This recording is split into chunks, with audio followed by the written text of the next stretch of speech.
네, 안녕하세요. 유현태입니다. 네, 오늘도 K리그 경기 하나 리뷰하러 왔습니다. 오늘 리뷰해드릴 경기는 광주 FC 대 FC 서울 경기인데요. 광주 FC가 2대 0으로 승리를 따냈습니다. 음, 저 개인적으로는 이번 라운드에서 가장 기대가 컸던 경기이고요. 또 이제 많은 분들께서도 제시 링가드가 출전을 하겠느냐라는 것 때문에 굉장히 많이 관심을 가지셨던 것 같아요. 근데 개인적으로는 내용적으로는 광주 FC가 충분히 승리할 만한 경기를 보여줬던 것 같고, FC 서울은 제가 항상 거의 칭송하는 김기둥 감독님이 오셔서 첫 경기를 치렀음에도 불구하고 사실은 광주를 이기기에는 좀 부족한 경기력이었던 게 사실인 것 같습니다.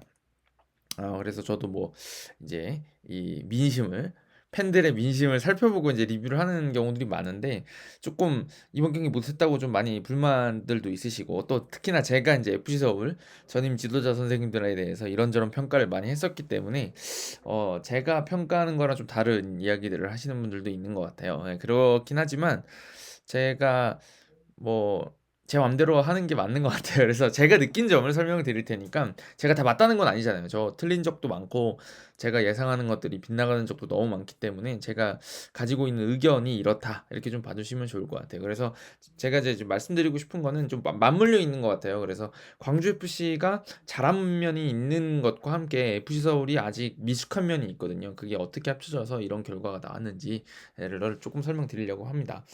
음, 저는 개인적으로 이번 경기에서 가장 먼저 짚고 가야 될 거는, 이 팀이 지금 광주는 3년 차죠. 지금 3년 차인 걸로 기억을 하는데, 이정효 감독님 체제에서 3년 차가 된 팀이라는 것 하고, FC 서울은 이제 1년 차고 첫 경기였다는 거를 분명히 구분할 필요는 있는 것 같습니다. 왜냐하면 광주 FC 같은 경우는 물론 K리그 1에 올라와서 굉장히 뭐 기복 없이 꾸준히 잘해온 팀이라고 생각이 들지만, 어찌됐든 K리그 2에서는 우리의 어떤 많은 팬들의 어떤 시야에서 밖에 있던 팀이기도 합니다. 그래서 그때 아마 시행착오를 겪었을 거라고 저는 생각해요. 어느 정도는. 근데 이제 그런 것들이 우리가 잘 기억이 안 나는 시절이 있는 거고, 지금은 이미 완성되어 있는, 어느 정도는 틀이 완성되어 있는 상당히 조직력이 좋은 팀인 거죠. 예, 근데 이제 그거에 맞서기에 FC 서울이 그만한 어떤 완성도를 보여주지는 못했다라는 게 이제 이번 경기를 평가하는 적절한 어떤 논평이 되지 않을까라는 생각이 듭니다. 그래서 어, 제가 보기에는 FC 서울이 전반에 보여준 거는, 조직력 없는 팀이 조직력 좋은 광주를 만나면 어떻게 털리는지를 보여준 결과였다는 생각이 들고, 후반전에는 그게 적절하게 저는 수정이 됐다고 봐요. 그게 적절한 수정이라는 게 반드시 이걸 승리할 수 있는 방법을 내놨다라는 게 아니라, 서울이 앞으로 다음 경기를 할 때는 이런 식으로 접근을 해야 되고 이거를 완성도를 높여서 나가야 된다. 근데 이제 그 김기동 감독님이 그래도 후반전에 경기력을 그래도 이제 주도권을 찾아올 수 있을 정도의 대안을 내놨다. 그러니까 이 지도자가 그래도 서울하고 뭘 하려고 하는지는 확실히 보였다라는 거를 좀 설명드리고 가려고 해요. 네, 그래서 저는 이정효의 완승이지만 김기동도 한 칼은 보여줬다, 이렇게 평가를 드리면 될 것 같습니다. 일단 제가 지금 제목에 써놓은 것부터 좀 설명드리고 싶은데요. 제가 이지선다에 걸렸다 이렇게 말을 해놨어요. 이지선다라고 써놓은 이유가 뭐냐면, 광주 같은 경우는 오늘 굉장히 그라운드 컨디션이 엉망이었습니다. 이번 지금 1라운드를 보니까 지금 잔디 관리가 잘 된 데가 별로 없어요, 사실. 네, 물론 뭐 겨울 동안 많이 잔디들이 고생한 건 알겠지만, 하여튼 잔디가 너무 아쉽습니다. 이게 아시다시피 예를 들어 영화를 보는데, 제가 핸드폰으로 보는 영화랑 영화관에서 돌비 사운드가 나오는 그런 영화랑 그게 똑같겠습니까? 아바타를 봐야 되는데 3D 안경이 없이 이제 영화를 본다 그러면 그게 같은 영화가 아닌 것처럼 느껴지겠죠. 네, 그런 차이라고 저는 생각을 하거든요, 사실. 그래서 잔디가 굉장히 중요하다고 생각하는데, 광주가 이제 그런 어려운 잔디 환경 속에서도 광주는 공이 잘 돌아요. 근데 서울은 공이 안 돌아요.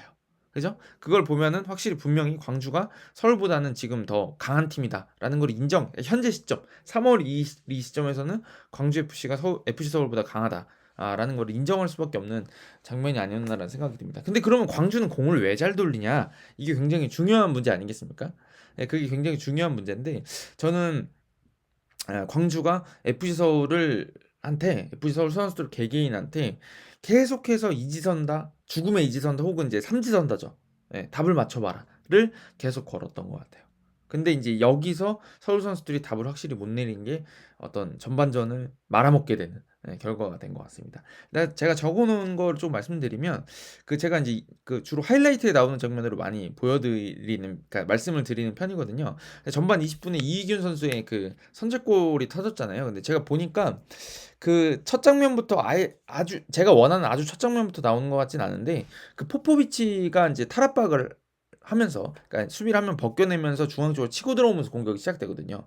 그 장면을 잘 보시면 포포비치가 사실 왼쪽에 있는 제 기억에 김진호 선수 쪽에다가 패스를 주는 척하면서 중앙으로 밀고 들어오면서 공격이 시작이 되거든요. 근데 그게 뭐냐면, 그 장면이 사실은 오른쪽 풀백 쪽에서부터 전환이 돼서 나와요. 오른쪽 풀백, 그다음에 안영규, 포포비치, 그다음에 이제 전환돼서 딱 이제 나오는 와중에 탁 치고 중앙을 치고 나오면서 풀려 나오는데, 그 장면에서 이제 주목해야 될 게 왼쪽에 있는 풀백 선수를 잘 봐야 돼요.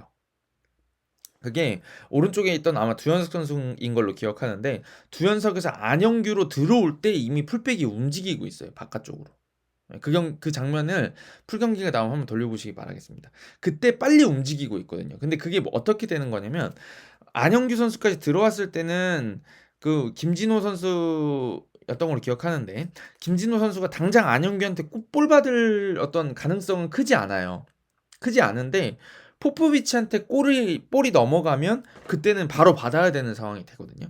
근데 이게 어떤 광주가 얼마나 팀으로 잘 완성되어 있냐면, 포포비치한테 볼이 갈 것이 80% 정도 아주 유력한 상황이 되니까 그때부터 라인을 벌리기 시작하는 겁니다. 그러니까 포포비치가 볼을 딱 잡았을 때는 김진호 선수한테 볼이 딱 나가면 되게 위협적인 위치에 갈 수밖에 없는 위치에 가 있어요, 벌써. 네. 그러니까 우리가 어떤 일반적으로 축구할 때 생각해 보면, 포지션을 잡을 때 볼이 들어오면 그제서야 포지션을 잡는다고 생각하는데, 광주 선수들은 이미 두현석에서 안영규로 볼이 들어갈 때부터 다른 선수들이 내 포지션이 어디 가야 되는지 생각하고 있다는 거죠. 그래서 김진우 선수한테 포포비치가 나가는 볼이 위협적이니까 강성진 선수가 그 측면 나가는 볼을 잡기 위해서 측면 쪽을 각을 잡을 수밖에 없어요. 이제 본인이 수비를 해야 되니까. 근데 이제 거기서 만약에 포포비치 쪽을 잡지 않았더라면 강성진 선수가 어 전진하는 김진호를 쫓아서 수십 미터를 쫓아가야 되기 때문에 그쪽 각을 막으려고 했는데, 거기서 포포비치가 뭘 거냐면 거기서 이지선다를 거는 거예요. "내가 줄 것 같아, 칠 것 같아. 나 줄 알았지?" 하고 중앙으로 친단 말이에요. 음. 그러니까 그게 결국에는 내 동료들의 움직임, 동료들의 포지셔닝 때문에 계속 서울 선수들이 두 군데를 막을 수밖에 없는 상황을 만드는 겁니다, 광주가. 그래서 포포비치가 한번 앞으로 치거든요. 그다음에 김진호한테 나가요. 근데 이게 잠깐만요. 지금 저걸 보면 될 것 같아요. 요 바둑알을 잠깐 불러오도록 하겠습니다. 그러니까 그게 어떤 상황이었냐면, 제가 지금 배치를 좀 다르게 해놔 가지고 여기서 이제 제가 이걸 가지고 설명드렸으면 참 좋았을 텐데, 처음부터. 그러니까 여기서 요렇게 들어올 때, 패스가 들어올 때 이 선수가 일루 나가기 시작한단 말이에요. 그래서 한 이 정도 왔을 때 안영규 선수가 공을 잡았겠죠. 근데 이제 여기 잡고 압박이 아마 김신진 선수가 들어오던가 이렇게 되니까 일루 들어가고요. 그러면 이 선수는 계속 움직이고 있으니까 위치를 여기다 잡아버리는 거예요. 그러면 이 선수가 수비하기가 너무 넓어지죠. 그렇다고 여기를 그냥 이렇게 따라가 버리면 밀고 올라올 수도 있으니까, 여기서 이제 딜레마가 생기는 겁니다. 얘를 쫓아가야 돼? 아니면 얘를 잡아야 돼? 근데 이게 만약에 여기 있는 선수가 안 나갔어요. 그냥 여기 평범하게 서 있습니다, 템포가 떨어지게. 그래서 여기 왔을 때 이렇게 나가게 되면 이때는 느낌이 완전 달라요. 그러면 이제 이쪽 중앙 쪽 각을 잡으면서 올라가는 선수에 맞춰서 슬금슬금 내려가면 공격 속도를 죽일 수가 있거든요. 그잖아요. 그래서 패스가 일로 나가면, 나갈 때 같이 쫓아가면 수비가 돼요, 어느 정도. 요런 느낌으로 가게 되거든요. 근데 이게 미리 벌려 있어서 이렇게 딱 맞닥뜨려져 있다, 애초에 시작부터 공 딱 잡았을 때 이렇게 되면 붙기도 어렵고, 이걸 일로 쫓아가는 것도 너무 바보 같은 거죠. 그래서 이게 여기서 시작해서 공 받았을 때 여기 있어서 이렇게 벌리는 거랑 애초에 여기서 시작하는 게 너무 차이가 큰 거예요. 그래서 여기서 강성진 선수가 이쪽 각을 잡으니까 포포비치가 툭 치고 나오는데, 여기서 한번 제껴버리니까 이 선수는 이미 늦었죠. 일루 쫓아오면 뒤에 쫓아오니까. 근데 여기서 이게 일루 나가버려요. 이미 여기를 막았다고 생각했잖아요. 근데 한 번 치고 나오니까 여기가 다시 살아있는 패스가 나가게 되는 거죠. 그래서 이 선수가 밀고 올라오니까 제어를 아무도 할 사람이 없게 돼요, 사실은. 그렇지 않겠어요? 이쪽 윙이 잡아줘야 되는 선수인데 이미 여기를 견제하다 보니까 논 게 아니야. 서울 선수들은 논 게 아니에요. 했는데 분명 수비를 했는데 풀려버린 거죠. 그러다 보니까 이쪽에 있던 박동진 선수가 안혁주 선수 오늘 신인 선수랑 같이 이렇게 붙어 있는데 여기서 또 움직임이 좋은 게 뭐냐면 이 선수가 라인 바깥에 붙어 있다가 여기서 또 이지선다를 걸어요. 제가 보기에는 이제 이게 어떤 이지선다를 건다고 제가 지금 말씀은 드리지만 이게 뭐 광주만 하는 건 아닙니다. 모든 팀들이 다 해요. 모든 팀들이 다 하는데 광주가 유난히 이거를 많이 걸어요. 모든 선수들이 계속 걸어요. 계속 걸어요. 계속 여러 번 해서 연쇄적으로 계속 이지선다 걸어가니까 수비 쪽에서는 처음에는 2분의 1 확률이었지만 다음번에 그 두 번 다 맞춰야 되니까 수비 확률이 이제 줄어드는 거죠.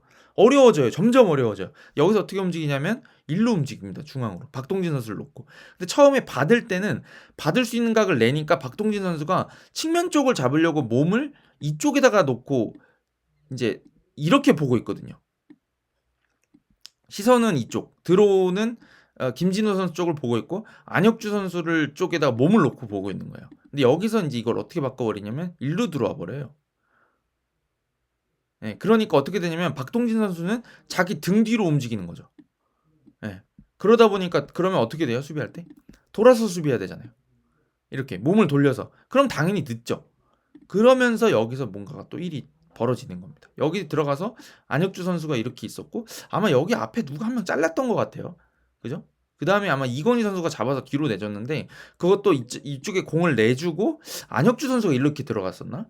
그러다 보니까 수비 선수들이 당연히 가장 먼저 막아야 될 곳이 어디죠? 골대 앞쪽을 막아야 되잖아요. 이쪽에서 지금 이건희가 슈팅 때리면 어떡해요? 근데 그러다 보니까 이건희 선수한테 많이 몰려 있는 상황이 되고 뒤에서 이제 움직이던 이균 선수한테 이게 딱 오른발에 걸리면서 이제 뒤로 내주고 여기서 슈팅이 들어가게 돼요. 네, 이렇게 되는 장면이 됐던 거거든요. 그러니까 결국에 광주가 제가 지금 여기서 설명드리려고 하면서 이지선다라고 걸어놓은 거는 포지션으로 다 해요. 그래서 오늘 막 화제가 됐던 것 같은데 그 소리도 들리고 막 이래가지고 포지션 밸런스 막 이정효 감독이 엄청 외치잖아요. 그게 뭐냐면 포지션을 잘 잡아놓으면 훨씬 편해져요. 축구 자체가. 이게 상대가 수비가 어떻게 오든 간에 미리 먼저 좋은 위치를 선점해 놓으면 내가 칠 수도 있고 뒤로 갈 수도 있고 제껴버릴 수도 있고 패스가 좋은 데로 나갈 수가 있기 때문에. 근데 여기서 생각해 보시면 좋은 데로 패스가 나갈 수 있다는 전제 조건은 뭐예요? 내 동료가 좋은 위치에 가 있다는 것. 네, 그게 중요하잖아요. 근데 그거를 상당히 이제 이 광주가 잘 이용하는 거죠. 그리고 오늘 또 하나 그 좋았던 공격적으로 좋았던 장면 중에 하나가 여기서 이제 막 패스를 세게 넘기거나 막 롱패스가 넘어가는데 광주는 잘 풀려나가죠. 근데 이걸 대체로 생각해 보시면 이 선수가 넘어올 때 이거를 발 앞에 잡아놓는 건 되게 어렵습니다. 왜냐면 뒤에서 압박 들어올 테니까. 여기서 막 비비면 여기서 무슨 뭐 홀란드 정도 되는 선수가 아니면 이걸 완벽하게 지켜내는 게 너무 힘드니까 광주는 이거를 간단하게 풀어버려요. 원터치 내줍니다. 그냥 뒤에다가. 근데 이거에 원터치 내준다는 거에 어떤 전제 조건은 뭐예요? 주변에 있는 선수들이 빨리 움직여주고 접근해주고 밟기 좋은 위치에 가 있고 이게 약속이 돼 있다는 거죠. 그러니까 예를 들면 그냥 여기서 이 선수가 여기는 센터백이 여기다 공을 주려고 하면은 뭐 이쪽에 있는 선수가 바짝 붙어서 못 주게 하겠죠. 못 받게 하겠죠. 근데 이게 일루 투입돼 바로 롱패스로 투입이 되면 예를 들어서요. 투입되면 이 선수한테 공을 간 선수한테 많은 시선이 쏠리게 되니까 이렇게 되는 선수한테는 수비가 들어가는데 여기서 다시 움직이는 선수한테는 이렇게 내주면 이 선수가 이게 돌아뛰는 선수 잡기가 쉽지가 않아요. 그죠? 근데 이거를 광주의 선수들은 되게 많이 하고 있고 이게 여기서 끝나는 게 아니라 여기서 롱볼이 딱 나갈 때 예를 들면이지만 롱볼이 나갈 때 이 선수가 움직여 가면 이미 이 선수도 같이 움직여요. 왜냐면 여기서 리턴 내줄 게 뻔하니까 리턴 내주면 내가 받아야지라는 생각으로. 그래서 뭐 예를 들면 여기서 잡아놓고 수비가 되려 그러면 이미 이 선수가 일로 움직이고 있다. 뭐 이렇게 해서 여기 투입해버리면 이런 식의 움직임이 굉장히 많다는 거죠. 그러니까 이지선다를 거는 거예요. 여기서도 이제 그 이지선다가 뭐냐면 내가 받을까 원터치 내줄까 혹은 여기서 돌아설까 아니면 얘한테 뒤로 내줄까 이걸 계속 거는 거예요. 그러니까 수비하는 선수들이 확실하게 붙지 못합니다. 여기서 뒤로 내주면은 분명히 이제 이거 커브 치러 나가던 거 어떻게 잡아야 되는데 그러다 보니까 더 확실하게 잡지를 못하죠. 네. 그런 것들이 겹치다 보니까 전반전에는 굉장히 이제 광주의 공격을 서울이 제어하는 데 많이 어려움을 겪었습니다. 전반 31분이라고 적어놨는데 이거 제가 정확히 기억이 안 나는데 무슨 장면이었더라? 이거 이기균 선수라고 써놨는데 제가 기억이 안 나네요. 근데 이 장면도 보시면은 그런 유형의 어떤 공격 전개였던 걸로 기억이 납니다. 이기균 선수가 아마 뒤에 따라 들어가면서 이 장면 그거구나. 이기균 선수가 역습을 하면서 이쪽에서 막 올라가서 슈팅 때리고 최철원 선수한테 막히는 장면인데 여기서 보시면 김주성 선수가 뒤에 있는데도 불구하고 여기 이기균 선수의 슈팅각을 잡지를 못해요. 근데 왜 못 잡냐면 여기 이건희 선수가 있어요. 이건희가 자꾸 들어가니까 김주성이 여기 나오질 못하는 거죠. 나오면 어떻게 돼요? 패스 들어갈 거 아닙니까? 그러니까 이건희를 잡으려고 이지선다 걸려 있는 거죠. 나가야 되는데 나가야 되는 거 알아요. 근데 얘도 잡아야 돼. 그러니까 이제 이게 안 된다는 거거든요. 그러니까 여기서는 권한규 선수가 쫓아가면서 이기균 선수가 쫓아가지만 이기균 선수 오른발로 이제 슈팅을 때릴 수 있는 선수니까 오른발 쪽으로 움직이는 거에서 슈팅을 주고 말았거든요. 근데 결국에는 동료들의 움직임이 적절하게 있을 때 얼마나 이 개인 기량이 돋보일 수 있는지를 보여주는 장면이라고 저는 생각해요. 예를 들어서 이게 이기균 선수한테 이건희 선수의 움직임이 없었다 그러면 여기 김주성과 권한규를 달고 네가 두 명 제치고 슈팅을 해라. 이 말도 안 되는 어떤 미션이 될 수도 있는 건데 이 김주성은 이건희 선수가 해결해 줄 테니까 김주성 선수는 이건희랑 1대1로 붙여서 우리 둘이 다 같이 지나가 줄 테니까 네가 권한규만 어떻게 해봐 이런 얘기를 한다 그러면 해볼 수도 있죠. 프로 선수들이니까 그죠? 이런 장면들을 많이 만들어줘야 되는 거고 52분 30초라고 적어놨는데 이것도 엄지성 선수의 굉장히 좋은 장면이 있었는데 그것도 이균 선수가 또 공교롭게도 오늘 이제 패스를 또 넣어줬던 장면인데 이것도 제가 보기에는 서울 실수예요. 이거 저기 위아래를 바꿀 수는 없으니까 그대로 한번 두고 얘기를 해보면 이기훈 선수가 이쪽에서 막 갑자기 막 뜬금없이 이렇게 패스가 딱 들어가면서 기가 막히게 1대1 나는 장면이 있었거든요. 근데 이게 아마 요렇게 배치가 돼 있을 건데 여기서 이기훈 선수가 공을 딱 잡고 있을 때 문제가 뭐였냐면 권한규 선수가 이제 앞쪽 각을 잡고 있었거든요. 이런 식으로 아마 잡혀 있었을 건데 여기서 이건희 선수가 이쪽 권한규 선수 뒤쪽으로 파고들어요. 그러면서 이제 옵사이드 깰려 그러면서 이렇게 가다 보니까 제가 보기에는 이거는 김주성 선수가 콜을 했어야 되지 않냐라는 게 제 생각이긴 한데 권한규 선수한테 뒤로 물러와서 이거 견제해야 된다 하고 본인은 이쪽을 막았어야 되는데 이게 잘 안 된 게 급하니까 또 이쪽에서 자꾸 패스가 들어가고 하다 보니까 이 패스가 좀 위험하잖아요. 그러니까 여기 이건희 선수 움직이니까 여기를 김주성 선수가 쫓아가거든요. 본인이 잡으러.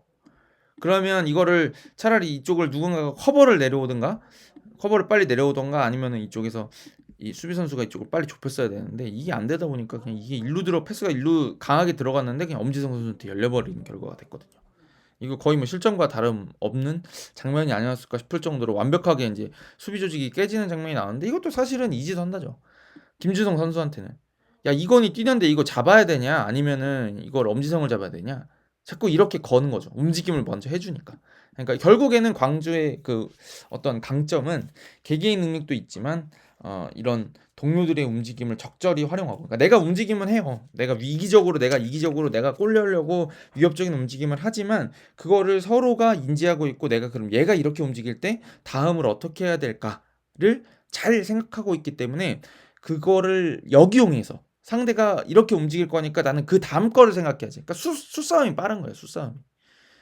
보통 서울 선수들이 지금 전반전에 안 될 때 경기를 한 수나 두 수를 보고 싸웠다 그러면 광주는 세 수, 네 수를 팀 전체가 그렇게 막 보고 있으니까 훨씬 더 서울을 잘 괴롭힐 수가 있었던 거죠. 결국에 전 머리 싸움이었다고 생각합니다.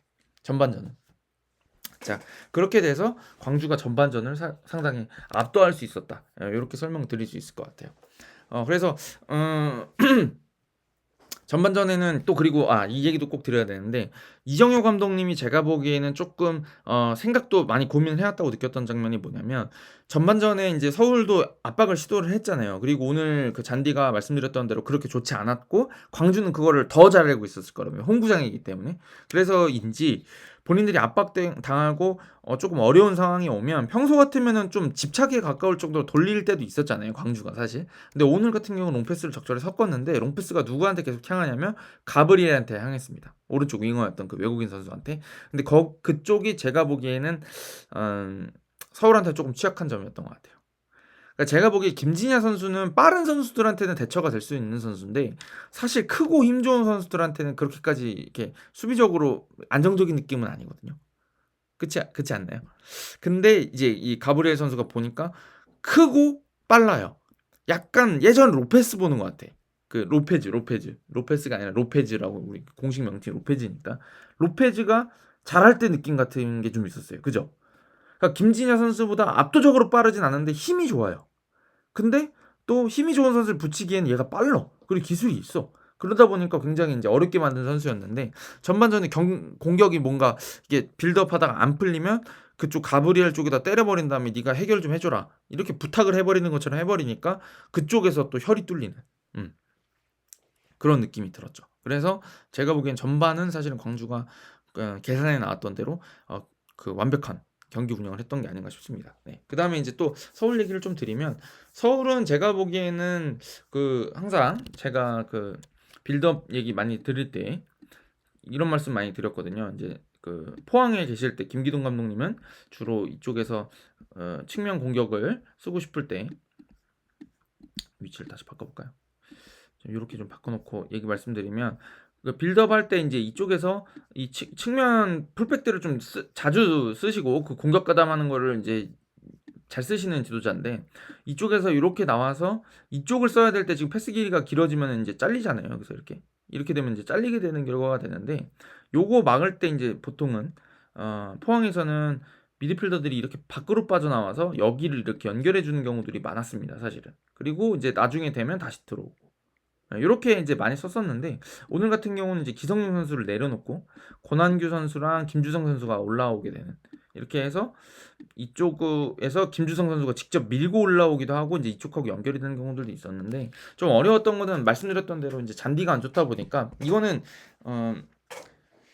변명이 될 수도 있긴 하지만 저는 엄연한 사실이기도 한다고 생각하는 게 뭐냐면 잔디가 이제 그 이렇게 자르르하게 굴러가야지 빠르게 굴러가야지 공을 돌리고 싶은 팀들한테 유리한 게 많은데 이게 지금 서울 같은 경우는 본인들이 그만큼 잘 돌리지 못하는 상황에서 돌리려고 하다 보니까 더 어렵게 됐던 경기도 맞는 것 같아요. 물론 이제 광주가 돌렸으니까 할 말 없지 않냐 그러면 그것도 맞는 말씀이긴 한데 하여튼 그거를 좀 고려를 해야 될 것 같고 그다음에 여기서부터 문제가 또 이제 그 많이 어려워지게 됐던 이유가 뭐냐면 속도가 잘 안 난 것과 함께 이 선수들이 여기서 계속 이 광주 선수들이 또 잘 괴롭힌 거죠. 그러니까 지금 제가 말씀드렸던 거는 광주는 계속 본인들이 선택지를 2개나 3개씩 가질 수 있도록 많은 선수들이 주변에서 움직였다 이런 얘기를 드렸었는데 여기서는 이제 서울한테는 계속 선택지를 하나만 혹은 많아봐야 2개만 줄 수 있게 많이 잘 압박을 하더라고요. 그러니까 여기 투입되면 여기 있는 선수한테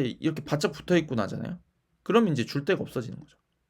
이렇게 수비가 잡혀 있습니다. 그러니까 여기서 애초에 시작할 때도 골킥 같은 걸 시작할 때도 이쪽에 나가게 한 다음에 기성 선수가 여기 내려와서 이제 여기서 이렇게 좌우로는 빌드업을 할 수 있는 것처럼 보이지만 어느 순간에는 여기로 딱 들어가서 이쪽으로밖에 줄 수 없게 만들고 이 선수가 또 이렇게 들어오면서 백패스 가면은 여기가 이제 물려버리니까 여기 준 다음에는 여기밖에 줄 수 없게 이 선수가 받으러 가면 또 바짝 붙어서 네. 그래서 여기다 투입하면 다시 뒤로 나오는데 이미 여기는 물려있는 그러니까 이렇게 해서 한쪽에 몰아넣고 패는 반대쪽도 마찬가지죠. 이 중앙에는 못 들어오고 측면 쪽에서 계속 차단하는 형태들의 어떤 이 수비가 나왔던 거죠. 그러니까 이거는 답을 하나로 줄여버리고 수비하는 전술을 취했는데 이게 이제 좀 어렵기도 한 게 잠시만요. 이게 어렵기도 한 면이 있는 게 많이 뛰어야 되는 거기도 하고요. 1대1 싸움에서 지면 안 되거든요. 근데 오늘은 광주 선수들이 훨씬 많이 뛰고 거칠게 서울 선수들을 다루면서 이런 주도권을 잡아갔던 것. 그것도 이제 전술이고 이게 전략인데 그게 잘 됐죠. 예, 그것들이 잘 풀려나가면서 결국에는 그 광주가 서울을 전반전에 완벽하게 제어하는 결과가 됐던 것 같습니다. 그러니까 이거는 이걸 풀어나오고 싶다 그러면 볼을 더 잘 돌려야 되겠죠. 예, 더 잘 돌려야 되거나 아니면은 후반전에 보여줬던 서울의 방식을 같은 거를 이제 약속된 플레이인데 그것도 그런 어떤 대안들을 어떤 제시를 했어야 되는 건데 그렇게 하기에는 서울 선수들이 아직 조직력이 잘 안 돼 있고 이거는 제 추측이긴 한데 이 개막전 전에도 그 주민서울인가요? 그 있잖아요. 구단에서 제작하는 콘텐츠에서 김기동 감독님이 그런 말씀을 하셔 가지고 제가 알기로는 이제 커뮤니티에도 그런 게 막 올라왔던 거를 제가 봤었거든요. "여러분들이 조급해하는 것 같다. 선수들이 조급해하는 것 같다." 근데 그게 자기는 잘하고 싶은 마음이 있기 때문이라고 생각하고, 또 하나는 나를 아직 못 믿는 것 같다. 그러니까 우리 스스로를 못 믿는 것 같다. 근데 나를 믿고 따라와 줬으면 좋겠다. 이런 얘기의 취지를 얘기를 하셨단 말이에요. 근데 저는 그게 뭐냐면, 선수들이 아직 김기동 감독님 전술을 안 따라온다는 얘기로 전 들었어요. 왜냐면 아직 몰라요. 김기동 감독님하고 경기를 해본 적이 없고 이겨가면서 결국 팀이 뭉치는 거예요, 사실은.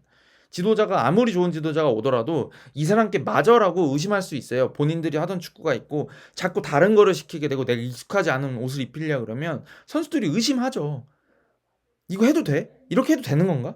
나 이렇게 해본 적 없는데? 라고 하기 때문에 결국엔 그거는 연습 경기를 하면서 좋아질 수 있지만, 사실은 진짜 경기를 하면서 승리를 하면서 자신감을 얻어가면서 아, 감독 좋은 인간이야, 좋은 사람이야, 똑똑해 저 사람, 내가 믿고 해도 돼 하고, 지도자 선생님들도 아, 얘 이거 의외로 잘하네 이거 해서 더 잘할 수 있는 걸 믿게 해주고, 그게 이제 시간이 필요한 어떤 거라고 생각하는데, 오늘은 그게 전반전에 거의 없었다고 봐요.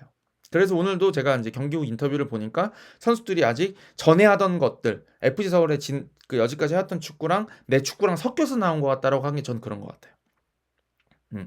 그게 전반에 안 될 때의 모습이었고요. 후반에는 그래도 저는 희망적이었다라고 생각하는 게 뭐냐면, 주도권을 찾아왔어요. 근데 주도권을 찾아오는 방식이 상당히 포항스러운, 그러니까 김기동스러운 방식이었고, 그게 또 광주를 잘 괴롭혔습니다. 물론 이정효 감독님은 그게 마음에 안 든다고 하셨지만, 저는 그거는 이정효 감독님이 사실은 욕심이라고 생각해요. 왜냐면 그게 그렇게 돼요, 원래. 어느 정도는. 그러니까 그게 어떤 방식이었냐면, 서울이 지금 제가 그 방금 설명드린 어떤 광주의 그 어떤 정답을 줄이는 방식이 이쪽에 못 들어오게 하면서 압박해서 측면에서 잡아먹는 거라 그랬잖아요. 근데 이러면은 사실은 간단해요. 여기서 롱킥 차면 되잖아요. 근데 롱킥 차는데, 롱킥을 차고 그냥 기다리면 아무것도 안 되는데, 롱킥을 찬 다음에 여기 있는 선수들이 근처에 많이 붙으면 어떻게 될까요? 세컨드 볼 싸움을 해주려고. 그러면 여기서는 다시 싸움이 벌어지거든요. 여기서 반반해서 이겨주면 라인이 전체적으로 올라오게 되고요. 여기서 이쪽에서 공을 다시 관리하게 되면 라인이 전체적으로 올라오게 되면 이 선수들도 내려갈 수밖에 없고요. 옵사이드가 있으니까 공격하고 싶으면, 그럼 이쪽이 이제 광주 선수들이 전반적으로 내려가게 되겠죠. 그러면 내려가게 되면 여기서 이제 얻는 장점이, 공격적으로 우리가 할 수 있다는 장점도 있지만 아까랑 다르게 압박을 덜 받을 수 있어요. 왜냐면 이제 백패스에서 뒤로 나갔잖아요. 그러면 아까 이쪽에서 압박을 당할 때는 뒤로 갈 공간이 없어요. 이쪽에 가면은 바로 우리 골대 앞이니까 너무 위험하거든요. 근데 이렇게 여유가 있게 되면 이 뒤쪽까지 내려오면서 이쪽을 끌어내고 이쪽 공간을 만들어내는 방식도 가능하고, 혹은 이쪽에서 골키퍼를 쓰는 것도 훨씬 수월하죠. 네. 압박 라인이 여기 잡혀 있는데, 이렇게 잡혀 있는데 골키퍼한테 주는 거 너무 이제 불안한데, 이렇게 잡혀 있을 때 골키퍼 주는 거는 쉽잖아요. 그러니까 요게 뭐냐면, 사실은 축구에서 제가 이제 가끔 럭비 같이 축구를 한다라던가 이렇게 설명드릴 때가 있는데, 이게 옵사이드 라인이 존재하기 때문에 축구는 앞으로 전진하는 게 무조건 유리한 스포츠, 무조건까지는 아닐까? 하여튼 상당히 유리한 스포츠거든요. 전진하기 위해서는 어떻게 해야 되는가, 그 어떤 방법론을 보여야 되는데, 김기동 감독님은 그런 거예요. 야, 쟤네 압박 잘한다. 그러면 야, 어려울 때는 너무 생각하지 말고 앞으로 찬다. 앞으로 차는데 대신에 앞으로 찰 때 너희가 반응을 해줘야 된다. 다른 선수들이. 이게 아까 생각해보면 누구한테 투입될 때 다른 선수들이 움직여줘야 된다는 광주의 그 설명하고 어떻게 보면 똑같은 얘기인 거죠. 그러니까 축구에서 중요한 거예요. 근데 그게 전반에는 잘 안 됐던 거고 후반에는 그게 됐던 거죠. 그래서 후반에는 보면은 선수들이 반반 싸움에서 지지 않기 위해서, 네 것도 아니고 내 것도 아닌 거에서 지지 않기 위해서 상당히 FC 서울 선수들이 강하게 달려들어서 광주 선수들하고 싸워줬고, 거기서 이겨주면서 경기 주도권을 찾아올 수가 있었습니다. 네. 이런 게 잘 되다 보면 나중에는 전반전에 실점하지 않았더라면, 혹은 전반부터 그렇게 꾸준한 경기력을 유지했다 그러면 이번에는 어떻게 됐을지 모를 경기일 수도 있죠. 사실은 조금 더 능숙해지고 잘해진다면. 그러니까 그 점에 대해서는 저는 분명히 김기동 감독님이 나름의, 우리가 지금 안 되고 있는 상황에서, 어려운 상황에서, 또 광주가 잘하고 있는 상황에서 우리가 할 수 있는 최선의 답을 그래도 끌어냈던 거라고 생각해요. 우리가 바꿔볼 수 있는, FC 서울이 바꿀 수 있는 어떤 대안이 뭐가 있을까. 그러니까 어떤 이게 그 정답과 오답이 있는 상황에서의 정답이라고 하긴 어렵지만, 지금 가지고 있는 능력과 역량과 조직력인 상태에서 해답이 될 수 있는 정도는 내놨다고 생각해요. 이게 이렇게 풀어볼 수도 있다. 라는 점은 인정해야 되지 않겠느냐라는 생각이 듭니다. 그래서 지금 제가 보기에는 서울은 조금 삐걱삐고 있는 건 사실인데 김기동 감독님이 가려는 바는 오늘 좀 봤던 것 같아요. 그렇게 상대가 너무 잘 압박하고 본인들을 괴롭히려고 할 때는 크게 하지 말고 이렇게 넘겨준 다음에 이쪽 중원에서 싸우면서 다시 공격하자. 그러면 돼. 라는 거를 한번 선수들한테 설명하게 되는 설명의 장이 아니었을까라는 생각이 듭니다. 그래서 제가 기억나는 장면은 그 아마 전반전에는 롱볼 나가면은 그냥 다 거의 버리다시피 했던 장면들이 꽤 많았던 걸로 기억하거든요. 근데 그 장면이 아니라 아마 일류첸코가 머리로 떨어뜨리고 팔로세비치가 공을 다시 잡는 장면이 있었어요. 후반전 중반에. 예. 고런 장면이 제가 보기에는 지금 FC 서울이 오늘 이번 경기에서 조금 그래도 이렇게 하면은 우리가 압박당할 때 풀어나올 수 있는 방법 중에 하나가 되겠다. 전부 그렇게 풀어나오면 안 되겠지만 하나가 되겠구나라는 거를 보여준 장면이 아니었나 싶고 그렇게 올려놓은 상태에서 계속 싸움 걸면서 광주 쪽한테 압박을 주다 보니까 근데 이게 사실은 라인이 지금처럼 이런 화면처럼 광주 쪽에 깊이 잡혀있을 때 어떤 압박 싸움이 되면 좋은 게 뭐냐면 실수를 하더라도 서울은 만회할 수 있는데 광주는 실수하면 바로 이제 본인들 골문 쪽으로 가기 때문에 이게 부담스럽거든요. 그러니까 부담을 누가 더 가지고 있느냐의 문제를 봤을 때 서울이 전반에는 본인들이 부담을 안고 싸웠다 그러면 후반에는 조금 위험 부담도 있지만 그래도 상대 쪽 광주 쪽에서 계속 광주 쪽으로 공을 차내고 그쪽에서 싸움을 걸면서 상대한테 부담을 주기 위해서 노력을 했다는 거죠. 근데 그거는 적절했고 그래서 이정효 감독님이 인터뷰를 보면은 후반전에 겁먹었다는 게 뭐냐면 상대가 자꾸 그런 위험 지역에 때려넣고 거기서 압박하고 그 5대5 싸움에서 시비를 걸고 거기서 막 하는데 광주 선수들이 그게 부담스러운 거죠. 그러다 보니까 밖으로 걷어차낸다거나 그런 게 나오면 어차피 또 서울한테 공격을 당하게 되는 거예요. 그러니까 이정효 감독님은 제가 이해하는 그 인터뷰로 봤을 때는 야 그런 때도 관리해서 우리가 돌려가지고 나와야지 우리가 편해지고 우리가 수비를 안 할 수 있는데 왜 자꾸 겁먹고 걷어차냐 이거예요. 포지션 왜 못 잡냐 이거예요. 그런 때도 시도를 해야 된다 이런 얘기를 하신 것 같아요. 제가 보기에는. 근데 이제 그렇게 안 되게 했던 건 결국에는 이 상대편인 FC 서울이 그때는 후반전에는 경기 운영을 어느 정도 일리 있게 했다 이렇게 봐야 되겠죠. 네. 그래서 얘기가 길어지긴 했는데 저는 오늘 좀 재밌게 봤습니다. 역시 이정효 감독님은 멋있어요. 잘해요. 축구를 잘해. 그래서 멋있어요. 그리고 그 열정을 가지고 이렇게 팀을 만들어갈 만큼 인사이트가 있으신 분인 것 같습니다. 예, 그게 참 좋아 보였고요. 그래서 재밌었고요. 두 번째로 FC 서울은 오늘 부진한 건 맞습니다. 부진했고 많은 분들이 실망하셨을 거라고도 생각이 들어요. 제가 이제 김기동 감독님 잘할 겁니다 해놓고 못했기 때문에 제가 뭐 이렇게 실드를 치려는 걸로 보일 수도 있겠지만 그것도 맞아요. 예, 실망스러웠을 경기도 맞지만 제가 보기에는 아직 시간이 필요한 단계인 것 같습니다. 시간이 필요한 단계고 오늘 후반전에 분명히 주도권을 가지고 왔잖아요. 그거 자체로도 굉장히 중요하다고 생각해요. 이게 다음 경기들에서 오늘 후반전 그러니까 광주전에 후반전 우리가 원하는 대로 그래도 어느 정도 우리가 의도한 대로 주도하고 경기할 수 있었어라는 거를 가지고 다음 경기에는 김기동의 축구를 조금 더 이제 선수들이 받아들이고 경기를 하게 될 거거든요. 거기서 이제 한 골이 나오고 두 골이 나오고 하게 되면 분명히 더 FC 서울도 경기력이 안정이 될 거라는 생각이 듭니다. 네, 그렇게 되면 성적도 올라가겠죠. 근데 이제 오늘 아셔야 될 건 뭐냐면 제가 오늘 4시 반 경기 그러니까 두 경기를 다 봤는데 그러니까 왔다 갔다 하면서 경기력이 광주 FC만큼 좋은 팀이 없어요. 사실은. 그죠? 그러니까 처음 초장에 너무 센 팀 만난 것도 있었다. 불운했다라고 좀 봐야 될 것 같고요. 제 생각에는. 또 하나는 제가 정확히 기억은 안 나는데 제가 광주 FC 이거 지금 경기장 생겼을 때 제가 첫 번째 경기인가 두 번째 경기인가 막 이제 출장 갔었거든요. 제가 알기로는 광주 경기장이 조금 작아요. 다른 경기장에 비해서. 피치 사이즈가. 제가 물어봤던 기억이 있거든요. 조금 작아서 압박을 광주처럼 조직적으로 잘 들어오면 더 힘든 경기장이에요. 사실 좁아서. 예.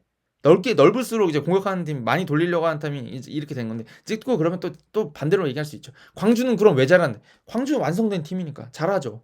완성된 팀이니까. 예, 그건 광주가 잘하는 거고 다른 팀들은 광주한테 압박당할 때 좀 어려울 수 있는 경기장이다. 그거를 좀 고려를 해야 되지 않겠냐는 생각이 듭니다. 네, 어찌됐든 재밌는 경기였고요. 그래서 광주는 이번 시즌도 확실히 잘하겠다. 제가 이제 그 시즌 프리뷰 하면서 5중 중에 아마 가장 위에 있지 않겠냐 4위 정도라고 예상을 했었는데 그 위가 될 수도 있겠습니다. 서울하고도 전북하고도 자리를 바꿀 수 있는 팀이 아닐까라는 생각이 들기도 했고 외국인 선수들도 잘 뽑은 것 같아요. 네, 그래서 그런 기대감을 갖게 하는 경기였고요. FC 서울은 확실히 이제 보니까 선수 층도 나쁘지 않은 것 같고요. 막 좋다고 하기까지 그런 느낌까지는 아니지, 울산 전북에 비할 바는 아니지만 확실히 되게 요소요소에 그래도 백업 선수들 들어오는 거 보니까 괜찮죠. 예, 그런 거를 바탕으로 해서 중원이나 좀 수비 보강은 좀 필요한 것 같긴 한데, 그쪽만 잘 보강한다 그러면 여름도 이제 이적장이 있으니까 김기동 감독님 체제에서 그래도 답답했던 지난 몇 년의 흐름은 깰 수 있지 않겠느냐. 약간 희망을 봤다. 이렇게 마무리를 하면 될 것 같습니다. 네. 오늘 여기까지 해보고요. 가보도록 하겠습니다. 네, 여러분 편안한 밤 보내시고요. 모르겠어요. 오늘 다른 경기들 리뷰할지는. 네, 다음 주에 아마 리뷰할 것 같은데 다음 주에 또 리뷰하러 오도록 하겠습니다. 감사합니다.